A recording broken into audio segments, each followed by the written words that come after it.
Big vibes. Stay blessed to say that's your boy Black Finesse. We here to watch Unbelievable True Stories once again. This video came out about a month ago. This one's called The Dark Truth About D-Day Paratroopers. And honestly, I don't think I want to know.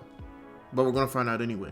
But from what I know so far with the Paratroopers is, honestly, it doesn't seem like they have much of a fair shot either. Because they're in the air.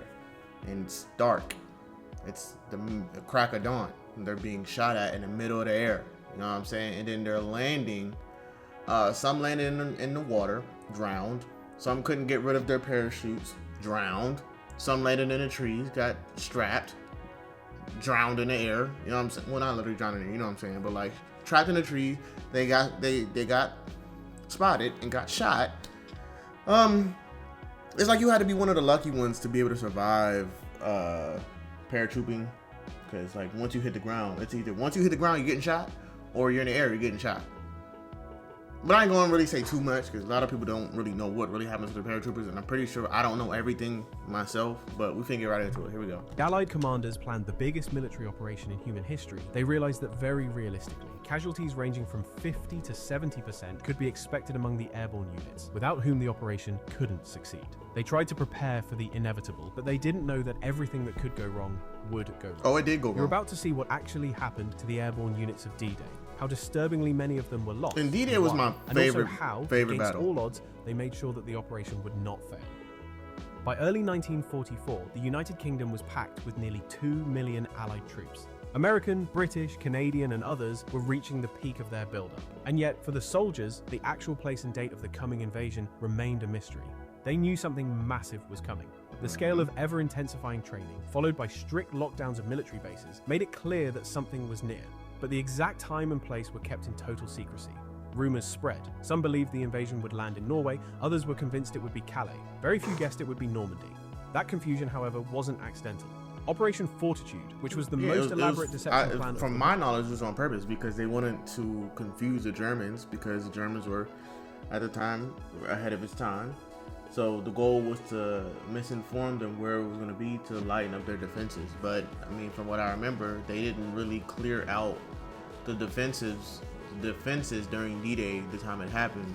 But then again, the paratroopers, I think, didn't they land much earlier than that? Because they landed much earlier than the invasion itself.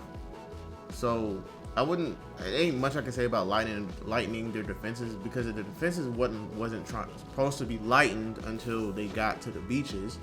And the whole time they missed. They didn't really miss everything, but they missed a lot of the big defenses, so the U.S. got pummeled. War was working exactly as intended. Fake radio traffic, dummy landing craft, and an entirely fictional 1st U.S. Army group under General Patton were all part of the game to deny the Germans any clue where the real invasion would happen.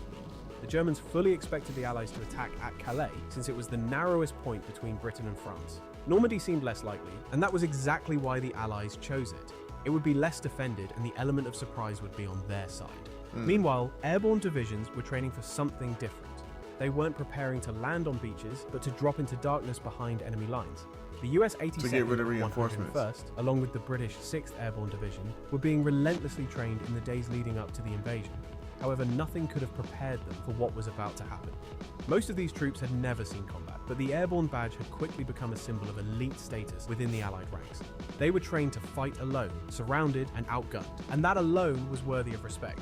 Still, very few of them had any idea just how bad it was going to get. In total, over 23,000 paratroopers and glider infantry were scheduled to land behind enemy lines on the night of June 5th.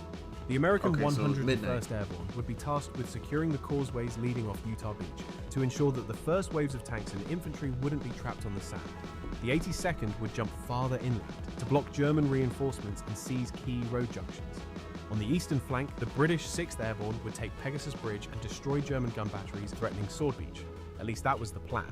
They were going in first, hours before the main landings began at dawn. Their objective was to disrupt, delay, and confuse the German defenses long enough for the beachheads to be secured. Right. It was the opening move of Operation Neptune, which was the combat portion of Operation Overlord, and logically it carried enormous risk. Thousands of paratroopers had to be dropped in the middle of the night over unfamiliar terrain, across dozens of miles and drop zones. They were flying through heavily defended airspace and jumping directly onto fortified enemy units, carrying only what they had on their backs. The whole plan depended on precise drops, tight coordination between air and ground forces. It relied on, like, I want to say this heavily relied on chance, because you can't do too much moving in the air, especially with those type of parachutes. Well, only from my assumption, because I didn't know if you could really move in the air with parachutes like you could in today's time.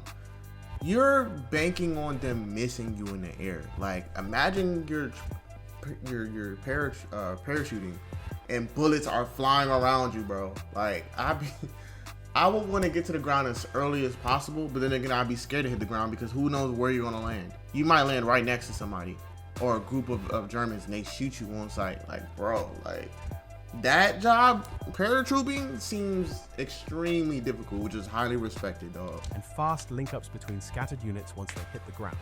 And almost none of that would actually happen, because almost everything that could go wrong did go wrong. It did. Generals knew that if it worked, the airborne assault would crack open the German defenses from within. If it didn't, thousands of men would be lost before the real battle even began, and no one knew what the outcome would be. Getting all airborne units into position required an airlift operation on a scale never attempted before. The workhorse of the airborne drop was the C-47 Skytrain, known to the British as the Dakota. It was a reliable twin-engine transport plane, but not much more than that. It was never designed for combat missions. To make matters even worse, since experienced pilots were taken for bombing missions, paratroopers would be delivered mostly by cargo pilots who had never seen combat. Yikes. They had been trained in formation flying and jump zone coordination, but they were about to enter hostile skies for the first time. Over 1,000 C-47s were deployed to deliver around 13,000 paratroopers. Damn. Then there were the gliders, and I think this is the craziest tactic. The British in particular relied heavily on glider-borne troops to bring in not just infantry but also heavier equipment like jeeps, artillery, and even light tanks in some cases. That I didn't know. The two main types were the Horsa, which carried troops, and the larger Hamilcar, which could carry vehicles and gear. Gliders were simple wooden aircraft with no engine. A regular airplane, like a C-47, would pull them into the sky with a long cable. Once they reached the right spot, the cable was released and the glider would silently glide down toward the landing zone. But gliders couldn't land like normal planes. They had no power, no... That's why I said that. I was about to say, they didn't have no normal power, so how do we know if it was going to be smooth landing or not? Especially with heavy vehicles and brakes, and no option for a second try. Pilots had to make the right calculations on the first attempt to reach the target, then literally crash land the glider, somehow without killing everyone on board.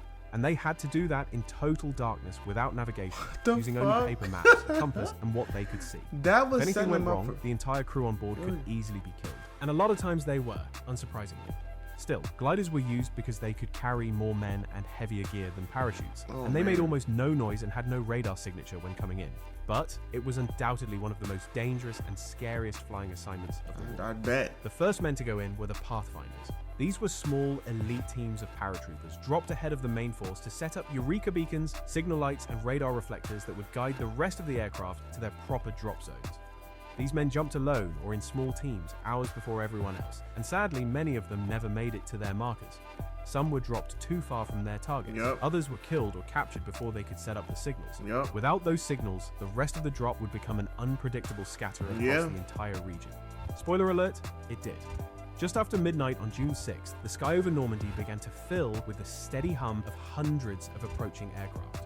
But the Germans were not asleep. In the weeks leading up to the invasion, German commanders had been anticipating an airborne assault somewhere along the coast. They didn't know exactly where or when it would come, but they knew it was coming.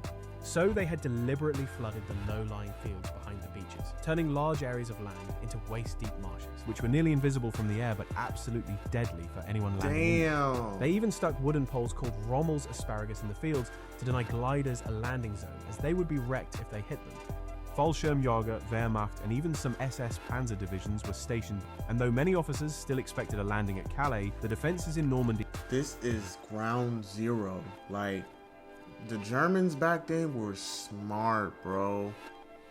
Yeah, man, like, to land on traps, like Panzer divisions, all that. Oh my goodness, like, I don't know what's worse, the storming of Normandy beaches or the landing. And to me, honestly, I think landing was much worse, because, only in my opinion, because they had to drop with little to no cover, and the Germans had already set up defenses in general because they anticipated this. Whereas in the landings, they had to rely on the bomber softening up the beaches whole time they missed. Because say, for example, if they did actually hit the beaches, they probably had a little bit more easier time getting onto the beaches. Omaha Beach was a hellhole. You know what I'm saying? And the only reason why it was even that bad is because it was little to no cover. They didn't even soften the defenses. Well, in this one, the paratroopers, yeah, nah, you're cooked. Like, They were on high alert. it's Then, dark too. As the massive formations approached the drop zones, they first flew into thick cloud cover that had drifted in over the coast. Visibility dropped sharply, and with it, navigation became guesswork. Soon after, German anti-aircraft guns opened up with everything they had and lit up the sky. Those pilots, many of whom had never flown under fire before, broke formation in chaos, and panic began. Planes were being shot down left and right, crashing with paratroopers still inside. Some veered off course, others climbed or descended too low, trying in every way to save themselves, as staying in formation didn't help much either. Doors were open and green lights came on. Paratroopers were dropped either too early or too late, too high or too low, and often at too fast a speed. The entire airlift was turned into a chaotic patchwork of broken lines and missed marks. For the paratroopers inside, there was little choice. When the green light came on, they jumped, and most of them landed everywhere except where they were supposed to. The result was that over 75% of the paratroopers were misdropped. Some hit the ground 10 miles from their designated drop zones. Many were dropped in small clusters or completely alone, making it impossible to regroup and organize quickly. Paratroopers They don't know where they equipped with are. more There's than no GPS. 120 pounds of gear. And for those fortunate enough to not be shot by anti-aircraft fire, they hit the ground hard. Broken bones and injuries were common. For those who landed in flooded fields, that weight became a death sentence. Tragically, hundreds would drown under the weight of their equipment in those flooded areas, while some groups even dropped over the sea and had to be rescued by the Navy. Searchlights and fires from the bombing raids lit up the sky, and many paratroopers were shot before ever hitting the ground. Some veterans recalled how they watched in horror as fellow paratroopers, unable to steer their chutes, landed directly into burning buildings and were sucked in by the fire. Many landed on rooftops, poles, trees, and power lines. John Steele of the 82nd became famous after being caught on the church steeple. He hung there wounded, playing dead as the firefight raged below him. And there is a dummy paratrooper on that same church steeple even today, as a sort of monument. Those who landed directly on top of German positions were... To play dead too, and just to be lucky enough not to get shot. Because there are people who were playing dead and still got shot. Like, bro, like that looked like that was hell to be in. I could not imagine, dude. I'd be shitting my pants in the middle of parachuting. Like, I'm pretty sure most of them did. Like, bro, I would have passed out midair before I even landed, probably, out of fear. Like, that is fear at its finest. Like, you would think people talked about their worst fears. I would say World War II would be a worst fear. Because you're fighting every day not to die. And just that day, that moment alone, immediately captured. That's scary. If they were lucky. There are multiple documented cases of executions of prisoners of war, particularly by the SS. It was outright chaos, casualties were already mounting, and the real battle hadn't even started. The situation wasn't much better for the gliders. Some crashed into trees, telephone poles, or each other. Others smashed into stone walls or ditches at high speed. Dozens were killed during the landing, while many others were seriously injured. When we talk about confusion, it was perhaps even worse for the Germans on the ground. They had no idea what was going on. The Allies also dropped hundreds of dummy paratroopers, nicknamed Ruperts, far away from the real landing zones. These were life-sized mannequins filled with straw or sand, some equipped with firecrackers that simulated gunfire or were designed to explode on the ground. Their purpose was to mislead German defenders, drawing them away from the real landings, and they were quite successful in that. Okay. But the confusion worked both ways. Scattered across the countryside in groups of 2, 5, maybe 10, most paratroopers had no idea where they were. Radios were damaged, lost, or not working. Most men had no contact with anyone outside their immediate group. The command structure disintegrated within minutes of the drop. Officers couldn't find their men. Companies couldn't find their objectives. Ad hoc groups formed across the region. They gathered what weapons and ammo they could find and started moving toward the sound of gunfire or the next road junction. Some units had already lost over 60% of their strength within the first few hours. Not from battle, but from scattered landings, drowning, crashes, and disorganization. And this was only the beginning. Now there were thousands of airborne troops on the ground, desperately trying to link up and find their objectives.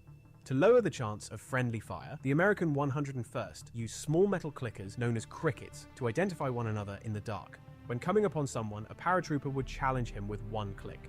It was supposed to be answered by 2 of the same clicks in return. If there was no answer, well, you would probably want to shoot whatever it was. Other units used pre-arranged passwords. One would shout flash and the other should respond Thunder? with thunder. Okay. That code was supposed to be valid for the first 24 hours. Still, friendly fire incidents happened. By dawn, units were slowly gathering with whatever friendlies they came upon. Now, despite everything going against them, the airborne units went into action. They laid ambushes, blew bridges, or took up defensive positions at crossroads or inside buildings and tried to hold them for as long as they could. They knew they were a critical link in the operation, and that without their objectives successfully completed, the whole main force could be pushed back into the sea. Yeah. Farther east, on the British side, the 9th Parachute Battalion was tasked with destroying the Merville Battery, a heavily fortified German gun position that could hit Sword Beach. Over 600 men were dedicated for the assault, but only about 150 made it to the rally point. They attacked anyway. They managed to get inside the battery and destroy the guns, though they suffered horrible losses. Some paratroopers found help from the French resistance, who guided them through unfamiliar terrain or sheltered the wounded. From the German perspective, the situation made little sense. Paratroopers were showing up in dozens of different places, attacking convoys, ambushing patrols, blowing bridges. Reports were scattered and contradictory. German commanders couldn't figure out the size or scope of the attack. Some believed they were facing a full-scale airborne invasion. Others thought it was just a diversion. However, that confusion bought much-needed time to secure the beachheads. At the end of the first day, some companies were down to less than 25% of their strength. Damn. Men were missing, wounded, or already dead. In the first few days alone, airborne casualties exceeded 8,500 men. Survivors were now fighting for days without food, sleep, or resupply. By June 8th and 9th, American infantry and armored units had finally linked up with many of the airborne troops inland. The beachheads were expanding and the invasion was beginning to stabilize. But for the paratroopers, the mission wasn't over, and most of them would remain on the front line for weeks. The 101st, in particular, stayed in action in Normandy until early July, despite being promised they would fight for 3 days and then be relieved. With so many units stretched thin and the outcome of the operation still uncertain, they were used as conventional frontline infantry. And just a few months later, many of these same survivors would jump again in Operation Market Garden into yet another mission that would spiral into confusion and disaster, which we could cover in the next video if you'd like. Still, what they accomplished in Normandy was more than important. They had cut off German reinforcements, thrown enemy plans into disarray, and held ground that simply could not be lost. Their presence forced the Germans to lose time they couldn't afford to waste. And without that disruption, the beaches may not have held, and who knows how the entire operation might have ended. Dog, again, kudos and respect to the paratroopers, dog, because that right there is courage, dude. Like, I can't imagine the amount of confusion, fear, and frustration of having to have a mission and it completely be wiped out because you don't even know where you are. Like, you're in no man's land. Like, to be able to, because you can very much well just say F the mission because you don't know where you are. You're by yourself. But to be able to still fight, that's courage. But then again, I would expect I probably would still fight too because you're in an enemy land. You're like, not enemy land, enemy territory. Because at this point you gotta fight. You're not home. You're not safe. You gotta fight anything that's you're in fight or flight mode. So, I mean, that's courage right there, man. Like to drop there and lose more than half of your strength and still be able to fight until July, like he said. Hey, man.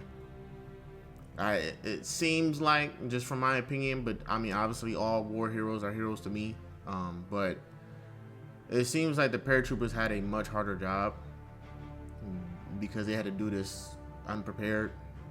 Well, I mean, they were prepared, but it seemed like it was unprepared. But whoo, to jump out defenseless and not be able to steer and getting shot in the air, it's basically nearly as bad as Omaha Beach with no cover. That's basically what it was, you know. But make sure you comment, like, subscribe down below. It's your boy Black Finesse. We're out.